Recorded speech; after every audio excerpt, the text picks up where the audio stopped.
under 500. So you know what we're going to do this week? A little half dozen. 6 picks. Wow. Give us a chance to get to 500 for the year. Some call that chasing your losses. I call it smart financial planning. Browns getting 7. I watched Jamar Chase laugh and giggle like a school child after being eliminated from the postseason. And T playing. Also, Jim Schwartz. You know one of the great things about having a defense as simple as Schwartz's defense, line up and play, which has been so good, backups can do it. So getting 7 points for a Bengals team that's 1-2-3 Cancun, give me Cleveland. Next. Patriots minus 1.5 against the Jets. Belichick's not losing his swan song in New York. And by the way, how about this for the opposite of the Andy Reid effect?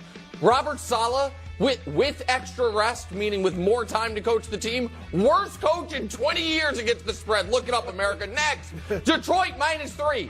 Dan Campbell is still angry. Is the next pick, please? Do we have it? I promise you it's Detroit minus 3. There it is. Dan Campbell's still mad. They're technically alive for the 2 seed. And here's the thing. This game's at 1. Philly and Dallas are at 4:30, so they're not going to know. So they got to play hard. And the Minnesota quarterback situation disaster. Next, Giants getting 5.5 against Philly. Prediction, Dallas cooking Washington. Philly takes Jalen Hurts out. Tyrod Taylor and Brian Dable try to make a little offense go. All of a sudden, back to recover. Next, Chicago plus 3 at Green Bay. This team's playing hard for Eberflus. They're playing hard for Justin Fields. I don't know if it's going to matter. Everybody cooks Joe Barry's defense. And listen, they've been winning and playing close the last 6 weeks. And last but not least, the better team is at home. Miami plus 2.5. It's very simple. And Buffalo's going to see Pittsburgh win on Saturday. Go to bed thinking, oh my God, our season's on the line. You're going to have, my guy McDermott's going to be thinking of, I got to have a hell of a pregame speech this time. Last time it didn't go so well. There it is. Excellent. Miami plus 2.5. There's the pick 6. Do we have any conflicts? We don't, right? I don't think so, buddy. You have 6. I have 2. That's 8, 9, 10, and 0. And you're on fire, so you'll be... Well, 17. Oh, man. Go with Brew. Excellent job. Coming up next. Can we see that montage again? Well, we're going to show you a break. Should Travis Kelce try to go for 16 yards? It's a full game for him.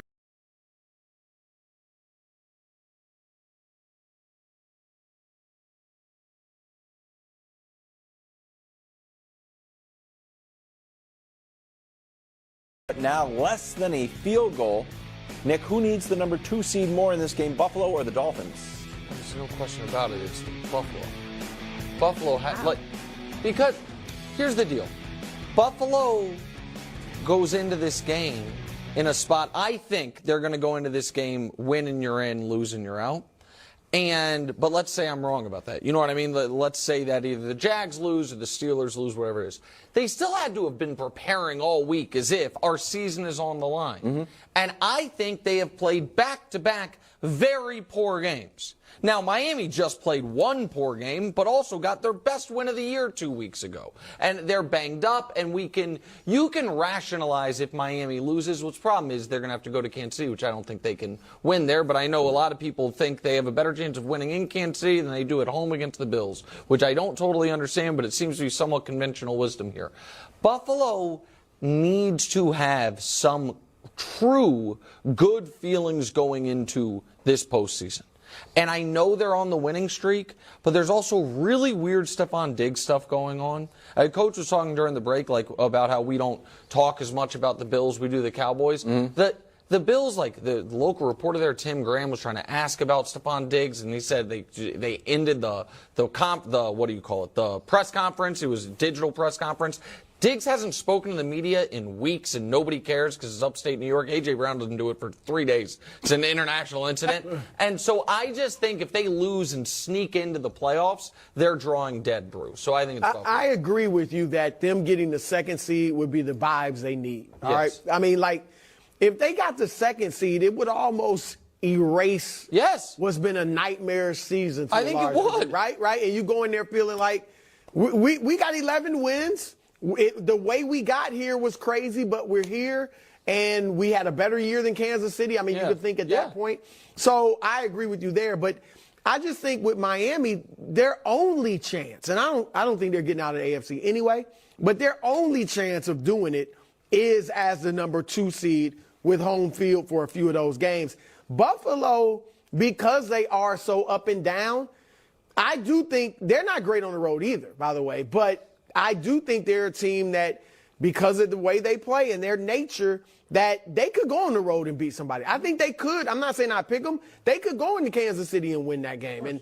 And so I think Miami needs it more. If Buffalo wins this game, they're really dangerous. They're really dangerous going to the playoffs because, yeah, it has been a disappointing season, but they're going to go into the playoffs riding a huge win streak.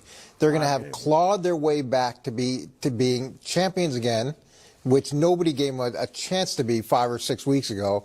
And they're going to have a ton of momentum. And I know they haven't played great the last few weeks, but them finding a way to win, that's huge. That's huge, and they become very dangerous. If Miami doesn't win, now it's a collapse.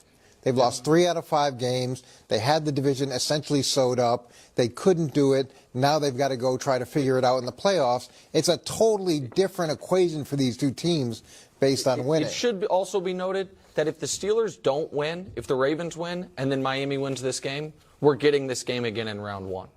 Buffalo at Miami. If Miami wins, you get this game in 2 versus 7. Yeah, if the Steelers don't see it and you hear it. It's time now for a segment. So hot, my grandmother gave it up for dry January. Not funny, she has a problem. It's Upset Alert. Coach, Brew has been very hot. I've also been smoking hot. But you're kicking us off. I don't remember your last one, to be 100% honest with you, but I'm sure. It was fantastic. They've all been great. I'm going with Carolina. No! I'm going with Carolina. You've been a Baker guy all year. I love it. I want Baker to win. You know, I want Carolina to win for my son Zach. But I'm going with Carolina.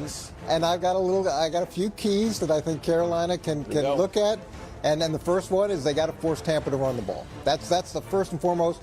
And you go to the stats, they're 31st running the ball. They're 87.3 yards per game. And I think E.J. Evero, the defensive coordinator, is going to do a great job of a lot of split safety defense and force the Bucs to win this game by running the ball. The second thing, no big plays. Okay, and if you look at the stats from Tampa, they've been really good with this, whether it's plus 20-yard passes, right on down the line, TDs. And the first game, what was the difference? The difference was a Mike Evans 75-yard big play, total difference in the game. No big plays. And then the final thing, and this is offensively, they got to stay ahead of the sticks. Okay, they have to stay ahead of the sticks and take a look at the numbers. For Bryce Young, it's been terrible on early downs.